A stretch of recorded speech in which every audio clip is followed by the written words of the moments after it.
Fala galera, tudo bom com vocês? No vídeo de hoje nós vamos falar sobre a indústria brasileira. A indústria contemporânea do Brasil é bastante diversificada. Antes da gente falar um pouco sobre a nossa indústria, a palavra contemporânea quer dizer sobre os dias de hoje, ou seja, nós vamos entender como é a indústria do Brasil hoje e quais são os fatores que fizeram ela chegar no estágio que está hoje, beleza? A indústria no país é diversificada, tem unidades químicas, de automóveis, de produção de eletroeletrônicos que vão produzir os televisores, celulares, DVDs, entre outros. A indústria de calçados, de metalurgia, que vai ajudar a produzir os carros. A indústria de alimentos, a indústria de refino de petróleo, que vai ajudar a refinar o petróleo para a gente conseguir ter a gasolina nos carros. E a indústria têxtil vai dizer respeito aí sobre a produção das nossas roupas, beleza? As indústrias, porém, não estão distribuídas de maneira igual no território nacional, ou seja, a maior parte dessas indústrias estão nas regiões Sudeste e Sul. Atualmente, o parque industrial brasileiro enfrenta o desafio da modernização. Com o investimento em novas tecnologias e a aquisição de novas máquinas e equipamentos, isso vai poder influenciar positivamente na dinâmica da economia, porém, geram a necessidade de investimentos em infraestruturas como estradas, energias e comunicações, ou seja, a gente precisa entender que a indústria por si só ela não se mantém, pois quando a gente produz um determinado produto, nós precisamos transportá-lo e comercializá-lo principalmente. Então a indústria ela vai dizer respeito sobre toda essa cadeia que fazem, né, desde quando a gente começa a produzir até quando o produto chega na mão da população, beleza? Mas calma aí, quando foi o início da industrialização brasileira? A atividade industrial não era muito significativa no Brasil até o século XIX. De 1830 a 1929, a expansão da atividade cafeeira assumiu uma grande importância na economia nacional e no desenvolvimento industrial, principalmente das cidades de São Paulo e Rio de Janeiro. Antes de o Brasil se industrializar, o principal produto da economia era o café. A produção cafeeira proporcionou o enriquecimento dos empresários envolvidos na sua produção e exportação. Parte do lucro acumulado com as exportações foi investido na importação de máquinas, na instalação das primeiras fábricas e na construção de infraestrutura de transportes, como as ferrovias, por exemplo. Nesse período, também foram feitos investimentos em produção e distribuição de energia elétrica e o fortalecimento dos bancos. Já no início do século XX, a economia mundial enfrentou graves períodos de crise, que tiveram repercussões negativas na produção de café no Brasil.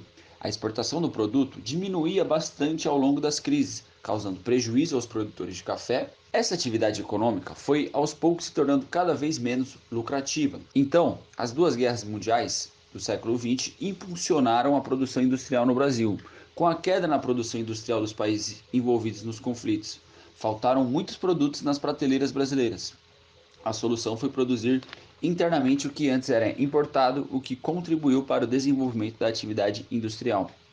Outro período de crescimento industrial no Brasil foi o governo de Juscelino Kubitschek, entre 1956 e 1960, que ofereceu várias vantagens para atrair indústrias estrangeiras para o Brasil. As primeiras que se instalaram foram as automobilísticas. Agora eu queria comentar com vocês algumas características da industrialização brasileira. A industrialização brasileira ocorreu tardiamente, teve um caráter de substituição de importações e dependia de capital e tecnologia estrangeira. Industrialização tardia ou retardatária quer dizer que ela ocorreu há cerca de 200 anos após a Revolução Industrial iniciada na Inglaterra, no final do século XVIII. Substituição de importações vai nos dizer sobre os produtos que anteriormente eram importados e começaram a ser fabricados internamente e foram bem recebidos pelo nosso mercado consumidor.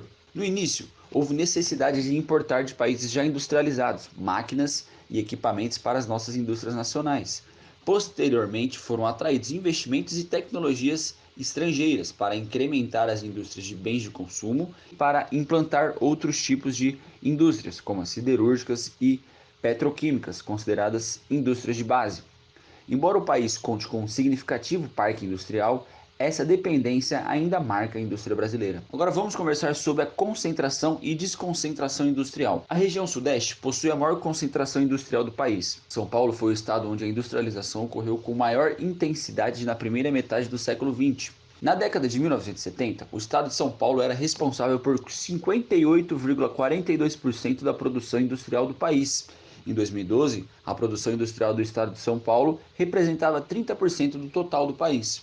Entretanto, nos últimos anos veio ocorrendo uma relativa desconcentração industrial, ou seja, existe uma tendência de distribuição das empresas industriais pelo território brasileiro. Isso decorre, entre outros fatores, do elevado custo de terrenos, aluguéis e impostos, dos congestionamentos nas principais vias de circulação e dos salários mais altos praticados em algumas cidades. Para atrair a instalação das indústrias, os governos estaduais e municipais têm oferecido vantagens às empresas, como isenção de impostos e doação de terrenos. Assim, novos polos industriais têm se formado em outras regiões do país, especialmente no sul e no nordeste. Ainda assim, o sudeste continua a concentrar o maior número de empresas industriais e o mais importante parque industrial do país. A infraestrutura em transporte rodoviário. O sistema de transporte é formado pelas ferrovias, hidrovias, portos, aeroportos e rodovias no Brasil.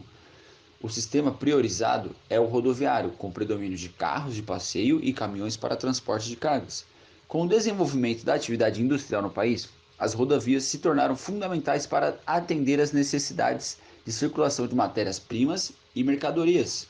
A opção pelas rodovias, como principal meio de circulação a partir da década de 1950, aconteceu devido à expansão da indústria automobilística. Nessa época, ocorreu também a mudança da capital do país para a região centro-oeste, o que contribuiu para explicar o vasto programa de construção de rodovias adotado em nosso país.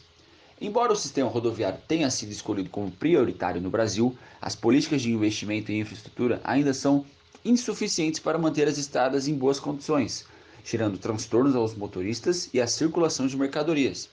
Então no vídeo de hoje foi isso. Espero que vocês tenham gostado e até a próxima aula. Valeu!